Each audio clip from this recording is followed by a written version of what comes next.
bersama-sama merenungkan firman Tuhan. Mari berdoa.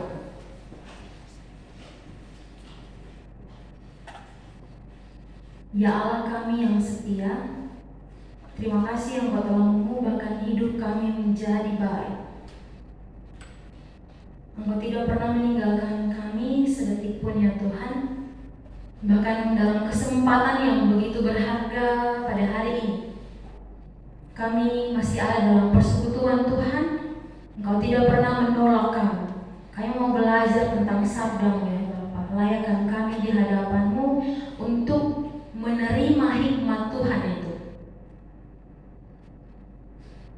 Dan biarlah setiap kami, baik yang mendengarkan, memberitakan firman Tuhan, boleh memahami firman-Mu dan melakukannya dalam kehidupan kami. Terima kasih ya Allah, berfirman-Lah, kami siap menyambut. Di dalam nama Yesus Kristus kami bersyukur dan memohon. Amin.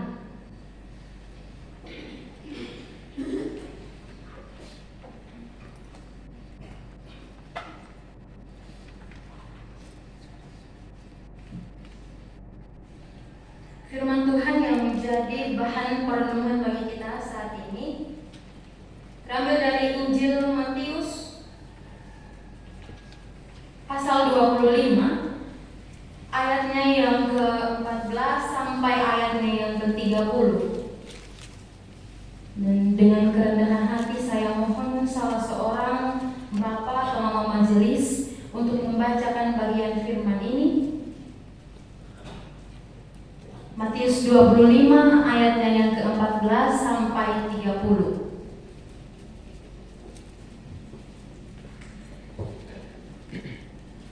Firman Tuhan di bawah perikop perumpamaan tentang talenta. Sebab hal kerajaan sorga sama seperti seorang yang mau bepergian ke luar negeri, yang memanggil hamba-hambanya dan mempercayakan hartanya kepada mereka.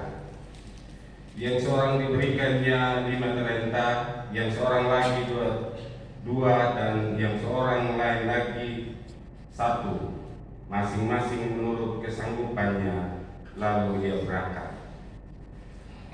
Segera pergilah hamba yang menerima 5 talenta itu, yang menjalankan uang itu lalu beroleh laba 5 talenta. Hamba yang menerima 2 talenta itu pun berbuat demikian juga dan berlaba 2 talenta. Tetapi hamba yang menerima 1 talenta itu pergi dan menggali lubang di dalam tanah, lalu menyembunyikan uang tuannya. Lama sesudah itu pulanglah tuan hamba-hamba itu, lalu mengadakan perhitungan dengan mereka. Hamba yang menerima 5 talenta itu datang, dan ia membawa laba 5 talenta. Katanya, Tuan, 5 talenta Tuhan percayakan kepadaku. Lihat, aku telah beroleh laba 5 talenta. Maka kata tuannya itu kepadanya, baik sekali perbuatanmu itu, hai hambaku yang baik dan setia. Engkau telah setia dalam perkara kecil, aku akan memberikan kepadamu tanggung jawab dalam perkara yang besar. Masuklah dan turutlah dalam kebahagiaan Tuhan.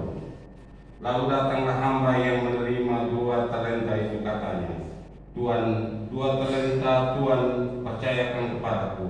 Lihat, aku telah beroleh laba 2 talenta. Maka kata tuannya itu kepadanya, baik sekali perbuatanmu itu, hai hambaku yang baik dan setia. Engkau telah setia memikul tanggung jawab dalam perkara yang kecil. Aku akan memberikan kepadamu tanggung jawab dalam perkara yang besar. Masuklah dan turutlah dalam kebahagiaan Tuhanmu. Kini datanglah juga hamba yang menerima 1 talenta itu dan berkata, Tuan, aku tahu bahwa Tuhan adalah manusia yang kejam, yang menuai di tempat di mana Tuhan tidak menabur, dan yang memungut dari tempat di mana Tuhan tidak menanam.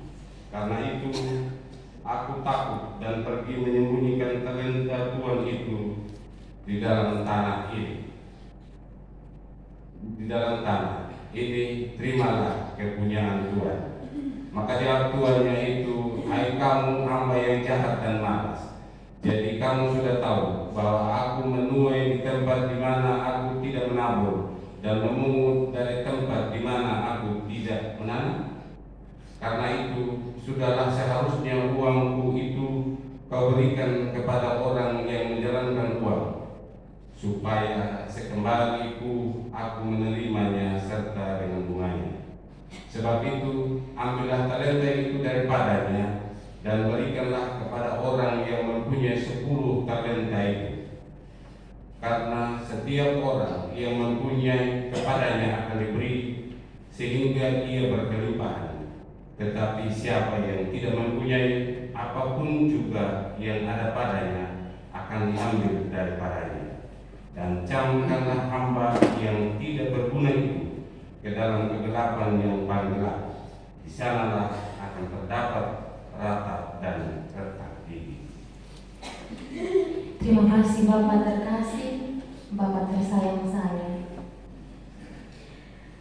Berbahagialah setiap kita yang setia membaca merenungkan firman Tuhan, bahkan melakukannya dari siang malam, pagi petang, dan setiap waktu. Ya, Bapak Mama yang dikasihi Tuhan, ada tema perenungan bagi kita saat ini, yakni diam tidak selalu emas. Diam tidak selalu emas. Kita pasti sering ya mendengar istilah-istilah ini yang mengatakan bahwa diam itu emas. Diam itu emas. Sering Bapak Mama? Atau mungkin pernah mendengar istilah ini? Ya, istilah ini mungkin juga pernah kita gunakan. Sebuah petuah untuk diam dan menahan diri untuk tidak melakukan suatu hal tertentu demi membuat keadaan menjadi lebih baik. Ya, di dalam diam kita itu pasti kita juga mengendalikan emosional kita. Kita mengendalikan perasaan memberontak kita dan sebagainya. Namun ada juga yang menggunakan istilah ini untuk berdalih atas kemalasan serta untuk menghindari tanggung jawab yang harus diemban. Hamba ketiga dari perumpamaan yang diceritakan dalam bagian bacaan saat ini bisa jadi salah satu contoh orang yang berdalih dengan itu tadi istilah diam itu emas. Perumpamaan tentang talenta adalah salah satu perumpamaan dalam Alkitab, dalam kitab suci kita ini yang cukup populer. Siapa yang tidak pernah dengar ini? Mungkin kita masih sekolah minggu saja, guru-guru sekolah minggu sudah menyampaikan tentang ini. Saya pengalaman juga waktu saya masih SD, saya belum tahu apa-apa tentang perumpamaan, tapi bahan pengajaran sekolah minggu sudah tentang perumpamaan. Nah, salah satunya perumpamaan tentang ini. Diceritakan ada seorang tuan yang akan bepergian dan mempercayakan hartanya kepada ketiga hamba. Masing-masing mendapat 5, 2, dan 1 talenta. Sesuai dengan kesanggupan. Jangan lupa ada kata kesanggupan. Talenta adalah ukuran berat yang kira-kira sama dengan 3.000 shikal dalam sistem masyarakat Ibrani kuno. Kita bisa melihat di 2 Raja-Raja 25 ayatnya yang kelima. Kalau kita mau bandingkannya arti dari talenta itu. Namun dalam sistem masyarakat Ibrani yang lebih modern, 1 talenta itu adalah sejumlah uang yang setara dengan 6.000 dinar.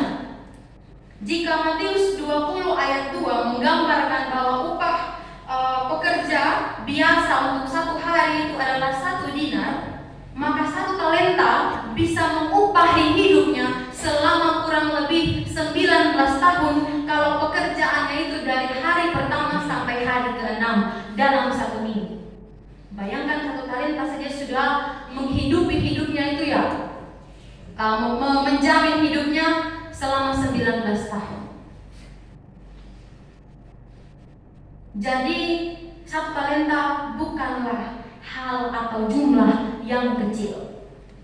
Hamba yang pertama dan hamba yang kedua mengusahakan talenta itu dan menghasilkan laba atau keuntungan. Namun hamba yang menerima 1 talenta menyembunyikan uang itu di tanah. Ini dalam konteks modern ya, konteks Ibrani modern maksudnya. Menurut hukum Ibrani, orang yang menguburkan uang di tempat yang tersembunyi tidak dapat dimintai pertanggungjawaban atas kehilangan. Dengan demikian, tindakan hamba ketiga tadi itu menunjukkan atau menyiratkan keengganannya atau kemalasannya untuk menanggung tanggung jawab atas resiko yang mungkin terjadi. Lalu ketika tuannya datang, ia membuat alasan-alasan atas tindakan. Ya, dia mulai berbala-bala dengan tuan. Sampai kita lihat ya di ayatnya yang ke 24 itu. Kalau kita sederhanakan, dia seolah-olah menghina lagi, memarahi tuannya. Dia memberontak, saya yang tukang kerja, kau yang tukang mengambil hasil. Seolah-olah seperti itu kalau bahasa zaman now istilahnya. Ia juga berdalih bahwa ia takut di ayatnya yang ke-25. Kedua hal itu dipakai sebagai alasan untuk membenarkan kelalaian dan kemalasannya. Bapak Ibu saudara-saudari kekasih Tuhan,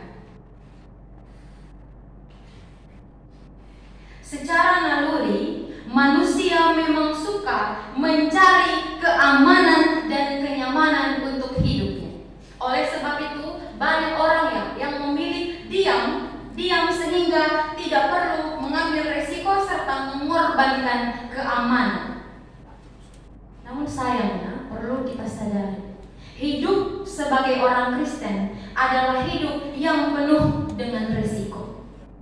Kita lihat kehidupan Yesus, penuh dengan resiko. Tidak makan 40 hari 40 malam, berjalan dari satu daerah ke satu daerah.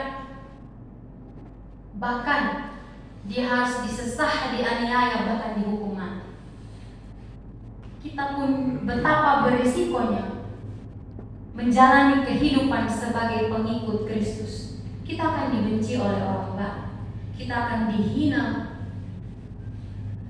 kita akan ada dalam bagian intoleran oleh orang-orang yang tidak bertanggung jawab. Di masa sekarang ini Bapak Mama kekasih Tuhan, kejahatan dan ketidakadilan selalu ada di sekitar. Rasis di mana-mana. Diskriminasi terhadap perempuan dan anak yang dianggap kaum lemah. Orang tua mengutuki anak, anak membenci orang tua. Pergolakan antara kaum elit dan kaum non-elit. Atasan menindas bawahan. Rakyat memberontak terhadap pemerintah. Penjaga-penjaga keamanan malah menjadi biang kerok kejahatan. Bahkan masih ada gereja-gereja yang melakukan praktik ketidakadilan dalam program pelayanan. Sadar atau tidak sadar ya, kita perlu terbuka dengan ini. Para pelayan memilih-milih jemaat untuk dilayani. Jemaatnya itu saya terima di pelayanan di rumahnya dan seterusnya. Tidak merata, tidak hierarki, serta masih banyak lagi praktik-praktik kejahatan dan ketidakadilan yang ada di sekitar kita. Diam di tengah ketidakadilan dan kejahatan berarti kita berkompromi dan mendukung hal-hal tersebut. Diam dalam ketidakadilan dan kejahatan berarti kita menjadi bagian dalam melanggengkan sistem dan tradisi dalam masyarakat yang salah dan menyimpang dari ajaran Tuhan. Kita mungkin sering berdalih ya seperti hamba yang ketiga. Ketakutan kita sering kita jadikan tameng. Ya, ketika kita ditanya kita jawab seperti itu. Saya takut dia benci saya. Saya takut kehilangan posisi. Saya takut tidak disukai. Saya takut kehilangan rekan. Saya takut ini dan saya takut itu. Ketakutan membuat kita diam dan tidak mau bergerak melakukan apapun itu. Dengan demikian, ketakutan menjadi kendala terbesar kita untuk menjalani hidup yang berkenan di hadapan Tuhan. Maka kesempatan untuk membaca ulang perumpamaan tentang talenta ini, Bapak Mama yang dikasihi Tuhan, semestinya membuat kita mempertanyakan ulang mengenai ketakutan-ketakutan apa yang kita miliki selama ini. Jangan-jangan ketakutan kita membuat kita menjadi hamba yang jahat dan malas. Indonesia sudah 78 tahun merdeka, tapi kita belum merdeka dari kemalasan kita, dari kejahatan kita, ketidakadilan kita, dari keengganan kita untuk melawan hal-hal tadi, praktik-praktik ketidakadilan dan kejahatan itu. Saya ingat Naspat minggu lalu, ya, saya mau bersaksi sedikit dari segi Elia. Ini tentang tentang kisah Elia dan janda di Sarfat. Namun saya melihat dari segi Elia, saya melihat diri saya di sana. Saya melihat saya sebagai orang yang tidak punya apa-apa seperti Elia. Dan hari ini Bapak Mama yang dikasihi Tuhan, saya khotbah terakhir dalam tanda kutip ya di jemaat ini. Sebenarnya saya tidak mau bilang terakhir juga. Kita tidak pernah tahu ya waktu-waktu kedepannya akan seperti apa. Tapi dalam formalitas atau surat keputusan saya dengan kampus, harusnya minggu lalu saya sudah selesai. Saya harus pulang melanjutkan studi. Saya begitu merasakan penyertaan kasih Tuhan yang sempurna. Tuhan mengutus orang-orang yang baik untuk mendukung pelayanan saya. Saya ingat Bapak Mama sebelum saya datang ke sini, saya takut sekali karena ini jemaat besar. Saya bukan lihat gedungnya, tapi saya tahu GKS Tambolaka itu di dalamnya ada begitu banyak karakter manusia, karakter jemaat, latar belakang yang berbeda-beda, dan dari kuantitas saja saya lihat, wow, ini jemaat luar biasa. Saya takut dan saya bergumul dengan diri saya bisa tidak? Saya bawa apa di sana? Saya takut saya datang sia-sia, saya pulang juga nanti sia-sia. Dan bahkan jujur saja, saya takut ditolak, mendapat banyak tantangan, dan membuat saya lemah, bahkan berbalik dari tujuannya saya. Berapa dari teman-teman saya yang praktik, ada mereka yang ditolak oleh jemaat, ada yang tidak nyaman di jemaat, dan seterusnya. Kita diberi kesempatan untuk hidup dengan inisiatif, dengan kreatif, sehingga kehidupan pemberian Tuhan tadi dapat menghasilkan buah yang berkenan di mata. Kita diberi kesempatan untuk mengatasi ketakutan kita, kemalasan kita yang sering mengaburkan tanggung jawab kita sebagai hamba. Semoga kita dimampukan untuk terus berkarya sampai saatnya kita mendengar Sang Tuhan datang kepada kita dan berkata, baik sekali perbuatan hai hamba yang baik dan setia.